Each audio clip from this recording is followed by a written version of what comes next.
Actually, the storm unleashed by the ISIS, and now I believe it's called IS, the Islamic State, has already spilt over into Syria. Now, the reason why the IS started their activity against the Maliki government was really a sense of being marginalized and not being included in the governance of that country. As you know, Iraq, this is the second election Iraq has had, and this was the first one after the end of the US occupation.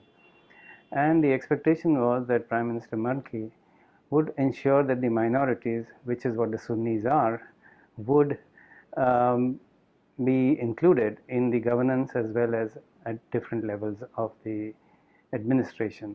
This has not happened. On the other hand, I think the Iraqi government seems to have taken the attitude that this is payback time, because for the 40 years or 4 decades of the oppression that the Shias had to, that the majority Shias had to suffer in Iraq, this was seen as payback time for that. With the result that, of course, the Sunnis, who are a minority, were marginalized.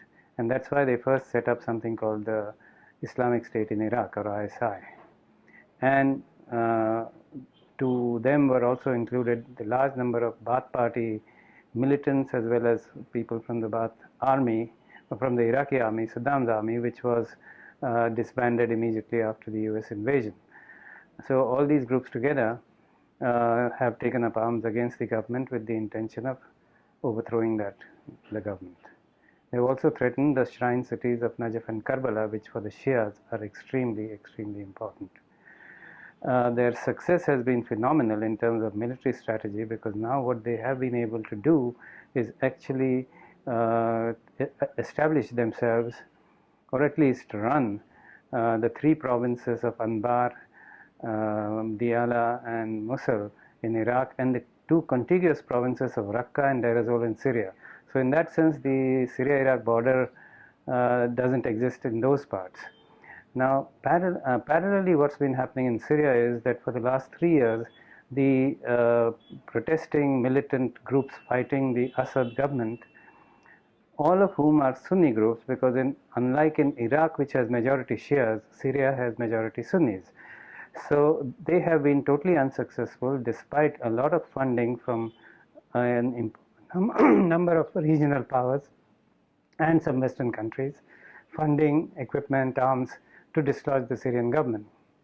And I think that is the reason why the ISI became the ISIS, and went across and said that they would help these protesting groups or wage the war against the Assad regime.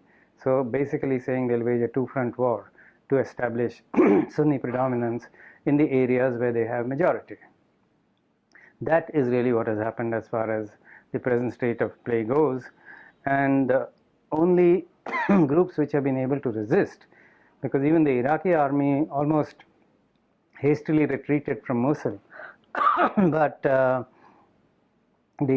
Peshmerga, or the militias of the Kurdistan government, Iraqi Kurdistan, have been able to resist the IS, especially throwing them out of Erbil, which could be a putative capital of Kurdistan if it ever became an independent state.